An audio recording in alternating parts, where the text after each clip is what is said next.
ಆದಿಕಾಲದಲ್ಲಿ ಭಾರತದಲ್ಲಿ ಒಂದು ಶಕ್ತಿಶಾಲಿ ಸಾಮ್ರಾಜ್ಯ ಇತ್ತು. ಆ ರಾಜ್ಯದ ರಾಜನು ದಾನಶೂರನಾಗಿದ್ದು ಪ್ರಜೆಗಳಿಗೆ ಅತಿ ಪ್ರೀತಿಯವನು. ಆತನ ಹೆಸರು ವಿಕ್ರಮಸಿಂಹ. ಆತನ ರಾಜ್ಯದಲ್ಲಿ ಧರ್ಮ, ಸಂಸ್ಕೃತಿ, ಕಲಾ ಸಾಹಿತ್ಯ ಪುಷ್ಪಿಸುತ್ತಿದ್ದವು. ರಾಜನ ನ್ಯಾಯಪ್ರಿಯತೆ ಮತ್ತು ಧೈರ್ಯಕ್ಕಾಗಿ ಅವನು ಜನಮನದ. ಒಮ್ಮೆ ರಾಜ್ಯದ ಸಂಭ್ರಾಂತ ವೃದ್ಧ ಸಿದ್ಧಜ್ಞಾನಿ ರಾಜನಿಗೆ ಭೇಟಿ ನೀಡಿ, ರಾಜ, ನಿಜವಾದ ಧರ್ಮ ಯಾವುದು ಎಂಬುದನ್ನು ನೀವು ಸಾಬೀತುಪಡಿಸಬೇಕಾಗಿದೆ ಎಂದು ಒತ್ತಾಯಿಸಿದರು. ರಾಜನು ಮಿತ್ರ ಮಂತ್ರಿಗಳನ್ನು ಸೇರಿಸಿ ಚರ್ಚೆ ನಡೆಸಿದನು.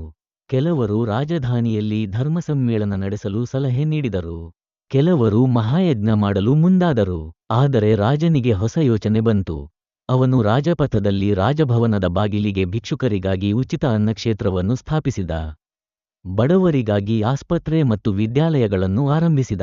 ಎಲ್ಲರಿಗೂ ನ್ಯಾಯ ದೊರಕುವಂತೆ ಕಾನೂನು ಬಲಪಡಿಸಿದ. ರಾಜನ ಈ ಮಹಾನ್ ಕಾರ್ಯಗಳು ಜನರಲ್ಲಿ ಹೊಸ ಆಶೆಯನ್ನು ಮೂಡಿಸಿದವು. ಪ್ರತಿದಿನವೂ ಅನೇಕ ಬಡವರು ಅನ್ನಕ್ಷೇತ್ರದಲ್ಲಿ ಉಚಿತವಾಗಿ ಆಹಾರ ಸೇವಿಸುತ್ತಿದ್ದರು. ಆಸ್ಪತ್ರೆಯಲ್ಲಿ ಚಿಕಿತ್ಸೆಗೆ ಪ್ರೀವಿಯಸ್ಲಿ ಪ್ರವೇಶವಿರಲಿಲ್ಲದ ದೀನ ದುರ್ಬಲರು ಈಗ ಗುಣಮುಖರಾಗುತ್ತಿದ್ದರು. ವಿದ್ಯಾಲಯಗಳಲ್ಲಿ ಬಡ ಮಕ್ಕಳು ಓದಿ ಬೆಳೆಯುತ್ತಾ ಭವಿಷ್ಯ ರೂಪಿಸುತ್ತಿದ್ದರು. ಈಗ ರಾಜಭವನದ ಸುತ್ತ ಜನರು ರಾಜನ ಈ ದಯಾಳುತನವನ್ನು ನಮನಿಸುತ್ತಿದ್ದರು. ಆದರೆ ಕೆಲವರು ಅಸಮಾಧಾನಗೊಂಡರು. ಇದು ಧಾರ್ಮಿಕ ಪ್ರಕಾರ ಸರಿಯಲ್ಲ. ದೇವರಿಗಾಗಿ ಯಜ್ಞ ಮಾಡಲೇಬೇಕು ಎಂದು ಕೆಲವು ರಾಜಕರು ಮತ್ತು ಪೂಜಾರಿಗಳು ರಾಜನ ಬಳಿ ವಾದಿಸಿದರು. ಆದರೆ ರಾಜ ಮಿಡಿಯದೆ ಅವರಿಗೆ ಉತ್ತರಿಸಿದನು, ದೇವರು ನಾವು ಮಾಡುತ್ತಿರುವ ಕರ್ಮಯಜ್ಞವನ್ನೇ ಶ್ರೇಷ್ಠವೆಂದು ಒಪ್ಪಿಕೊಳ್ಳುತ್ತಾನೆ. ಪ್ರಜೆಗಳ ಹಿತವೋ ನಿಜವಾದ ಧರ್ಮ.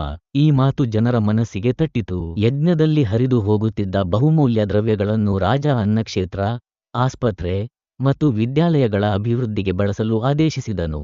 ಇದರ ಫಲವಾಗಿ ರಾಜ್ಯದಲ್ಲಿ ನ್ಯಾಯ, ಶಾಂತಿ ಮತ್ತು ಸಮೃದ್ಧಿ ನೆಲೆಸಿತು. ರಾಜನ ಈ ನವಯಜ್ಞವನ್ನು ಜನತೆ ಹೃದಯಪೂರ್ವಕವಾಗಿ ಸ್ವೀಕರಿಸಿದರು.